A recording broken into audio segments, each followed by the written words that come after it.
Hey guys, Daniel here with Androystick.com. Today we're going to be taking a slightly fuller look at the Much W1. I had a previous kind of first look review of this device on my personal channel, which I will link to in the description, and I will also link to this video in the description for my previous video. So today we're going to be talking about the device, kind of as an actual phone, general usability I had over a few months. I might tell a story about, the tragic breaking of it at one point. So yeah, let's go ahead and get into it, starting with a kind of, pro and con list. So the device just kind of sucks as a phone. I'm just going to throw that out there right away. It just isn't, it just is not a very good phone. In terms of features a device should have, one of the most notable sucky features was the camera. It just is really terrible. I'll try and put some sample photos in the description, but the camera quality was honestly so disappointing for an 8 megapixel camera. I've never used a device with such a terrible photo picture quality, and that was something that was kind of a huge disappointment after paying, so much for a device. Another thing is that the 3G radio in this is also very, very poor. I talked about in my previous video that you were able to get, 3G connectivity, HSPA+, at least through T-Mobile, which is my own carrier here in the States. But at the most, in best case circumstances, I was only ever able to get like 8 megabits down and maybe 2 megabits up.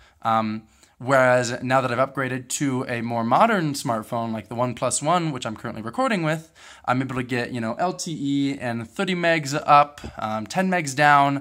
It has a much better radio. It's also more, it just works better, yeah. And this device, the Much W1 radio, is just kind of very poor. I think that's something that's built into the chipset and the MediaTek processor itself.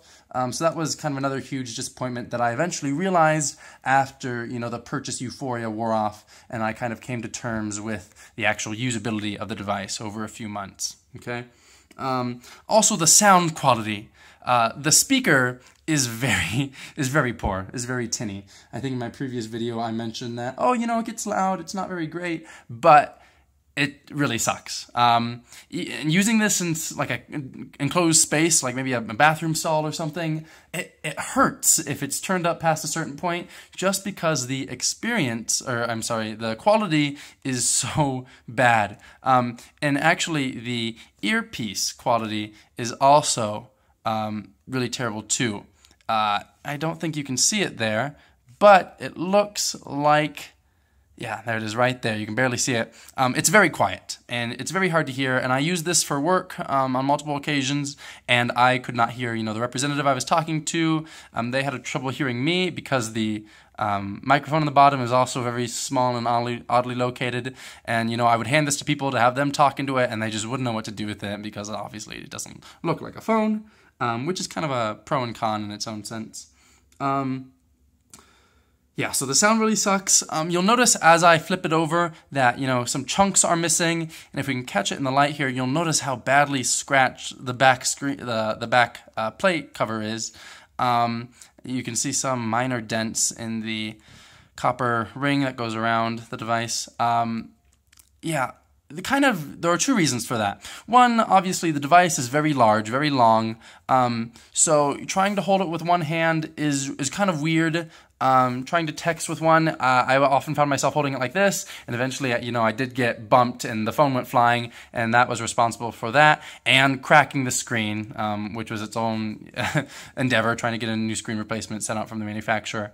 But the size of the device, combined with the fact that there are no commercially available cases for the device, was not only a disappointment, but in terms of usability, a major, con for the device because of how easily it was to scratch at the back there and chip, and the plastic is really poor quality. You notice here the snail logo has chipped off, and this happened after I had dropped it, just from bringing it in and out of my pocket. The piece had started to lift up, and eventually it just came off totally.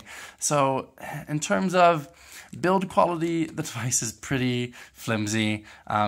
I would expect a little more for, $300+ When I purchased it, I have now found that it has gone under the $300 price point. I think it was $268 when I last checked the link. But yeah, for what I paid for it, I would have kind of expected a higher quality, higher build quality. Yeah. Bluetooth. The Bluetooth, I talked about the 3G radio, the Bluetooth radio, or whatever picks up Bluetooth connectivity in the device was also very shoddy, very poor. If I left this in one place and I had a static Bluetooth player, that was fine for the most part, but with the Bluetooth headset or Bluetooth earphones, and even just walking around with this device, it was constantly dropping, constantly giving me static. Got to the point where it was unusable as a kind of MP3 player or Bluetooth powered device, just because that was super bad as well. So a lot of these problems I kind of, in other devices, might have fixed with a custom kernel or a custom ROM or something that would, hopefully fix some of these bugs in the device. But there is absolutely no custom ROM scene for this, for, obvious reasons. There might be a custom ROM scene. It might completely be based out of mainland China. I was not able to find one with all of my Google Translate powers. I was able to find a thread on a couple of different forums about changing the bootloader or changing the ROM that was dependent on the manufacturer you received the device from, and I think that gave some people access to things like root or something, which I was able to easily access out of the box and did not have an issue with, but I was not able to fix a majority of the bugs by rooting it or changing the bootloader or adding a different ROM, which was kind of a huge disappointment on its own. And that being said, the device is still running Android 4.2.2. So for things like Google Now functionality, which is something that I use all the time, or just for some newer apps that need 4.4.4 or 4.4, having this run on such an antiquated version of Android was also a huge disappointment. And after having this for a number of months now, or half a year or whatever, still not having an upgrade or an update that updated the Android software was a huge disappointment. We did receive some periodic updates through the system upgrade version, but the changelog was always in Chinese, and you never really understood what was being updated. And I could never find any usability changes to the device from those updates. So that, in its own right, was also a huge disappointment. Also, a number of apps just did not work with the device. Namely Limelight, which is kind of the open source implementation of NVIDIA's Game Stream technology, which you can access with things like the NVIDIA Shield or the NVIDIA Shield tablet. The app Limelight did not work with this device.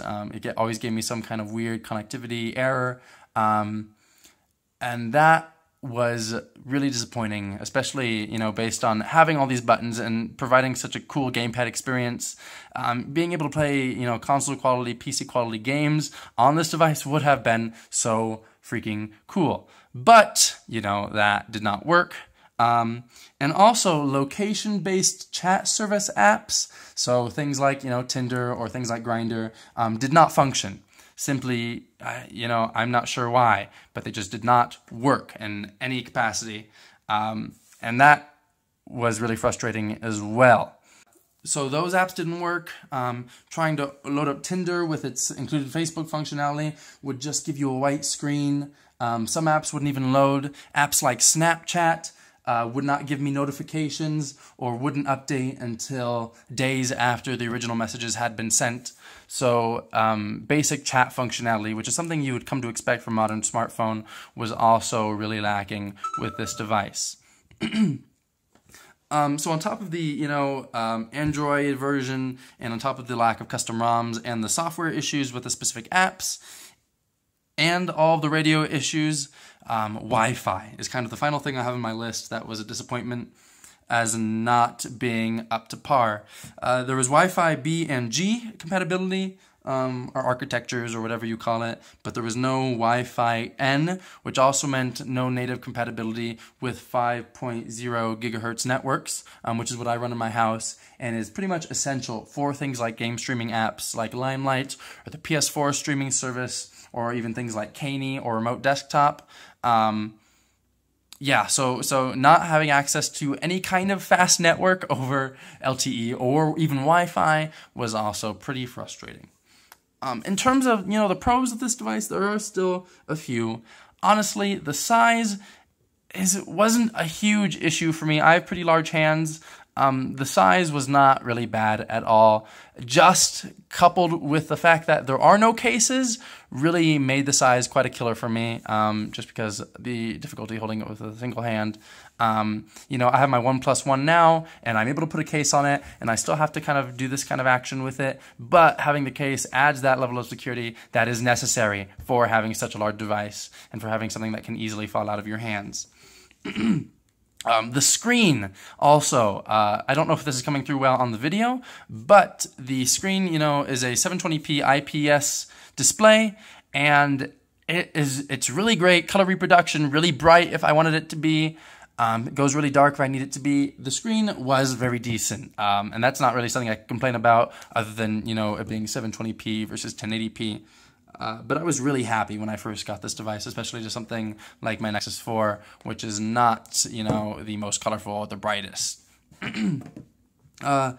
The battery in this is also huge. It's, or is in comparison to something like the Nexus 4 or some lower end, lower cost Android devices. 3,000, MHz, millihertz, whatever. Made this device pretty long lasting, especially when coupled with the octa-core MediaTek processor, which is not a huge juice guzzler.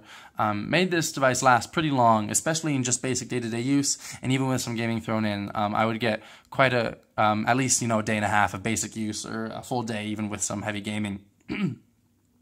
I had someone ask if the screen itself is 60 hertz. As far as I can tell, it is. I ran a few different kind of test benchmarking apps to figure out the FPS and the hertz of the screen. As far as I can tell, it is 60 hertz, and that will not provide any issues with things like emulation or certain Android games that need 60 hertz in order to run correctly. I have not found an issue with that at all. Okay. Someone also asked in the previous comments for the previous YouTube video, does it have HDMI support? There is only a single micro USB connector, and as far as I can tell, it does provide OTG capabilities for hooking up a USB to HDMI connector to output at 720p. But that was not something I was able to test, so take that at the manufacturer's word. A few more pros of this device. It is just kind of cool to have. There were quite a few times when I would pull this out of my pocket in class or when I was with friends, and they'd be like, "Why do you have a PSP in your pocket all the time?" And I would have to explain, no, it's a phone. I got it from China.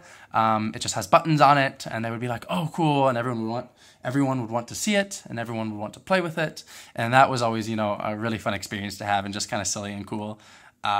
And always kind of endearing for the device, but that doesn't really overcome the issues I've had with it as just a basic phone. If you need a device for basic old school emulation, SNES or any of the Game Boys, or maybe basic PS1 N64 era emulation, this device would perform decently, and having the on-device buttons does provide a huge benefit. There were many times when I would find myself playing emulated, Pokemon just on my bed, hanging out, and this provided a really cool experience for that. So that is kind of one of the very few things I would recommend. However, at the price point it's at, you can buy cheaper Android devices with the same functionality and built-in on-screen buttons, and even some phones with built-in buttons at a cheaper price point. And I would have to recommend those before recommending something like this. That octa-core processor versus the quad-core processors will not make those really demanding Android games any more playable. And will still give you pretty much the same performance in old school emulators and really previous gen gaming. Okay, yeah, the processor speed in comparison to something like the Nexus 4 is pretty similar. Octa-core versus the Snapdragon quad-core. In this, it's the S4 Pro. Still pretty comparable to something like the Snapdragon 400. When you look at the GPU performance, even of this compared to this is definitely lacking. You can go on and look at all kinds of reviews and benchmarking statistics and things, and you can even look up the individual, G-flops production numbers between the two GPUs, and this device and the MediaTek octa-core processor chipset in this is just lacking. So that was kind of obviously one of the most important issues I've had with this device as a dedicated gaming phone. Some people were asking for just a few more gameplay demonstrations, so I'm done talking about it as a phone, and I'm just going to play a few games. Let's go ahead and load up Grand Theft Auto Vice City, which I had loaded previously. So GTA Vice City runs, pretty decently. I know you're watching this through the YouTube player, so you're not going to understand how many frames exactly it's running at, but it provides a playable experience. I've not had any major issues playing something like this. And this is one of the very few games that has kind of out-of-the-box compatibility with the built-in buttons. I think it's just using some basic, USB controller drivers or something. But having, such a high-end game work out of the box was really cool. And so this is kind of one of the very few games that provides a good experience on this device, which is kind of sad. But yeah, this I've had no problems with. I'm just going to kind of drive around for a bit and let you see what we're working with here. You can probably hear the sound over the video, and you might be telling yourself, oh, it just sounds bad because I'm hearing it through another phone recording, but I can assure you the sound really is bad. And I would never recommend this if you are, an audiophile, or if sound quality is a really big factor. It can get loud, but the louder it gets, the worse it gets. So yeah.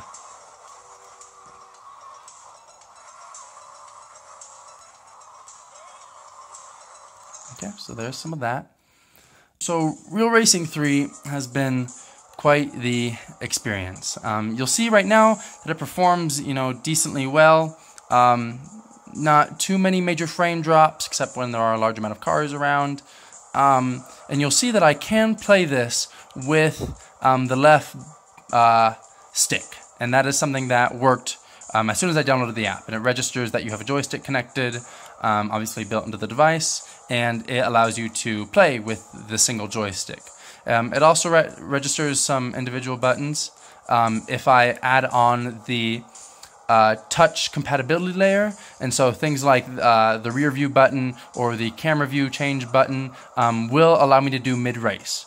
However, no matter what settings you change or control settings you change, you cannot get this to register on-screen driving commands or driving controls, simply because by having a controller or dedicated controller connected, it kind of deactivates the screen.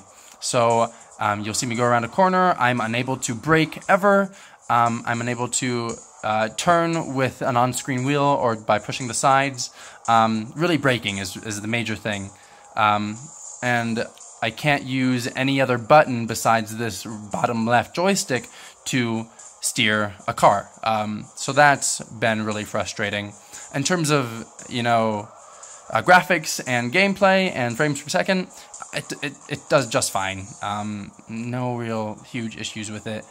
after having lowered the settings through that third-party app, but the inability to break eventually caused me to stop playing this game on this device, just because I was unable to progress past a certain point because I needed to brake in order to maintain speed in certain corners and overpass people in specific ways, and yeah, so that was also really frustrating.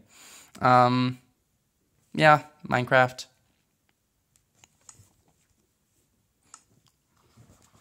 Minecraft is Minecraft.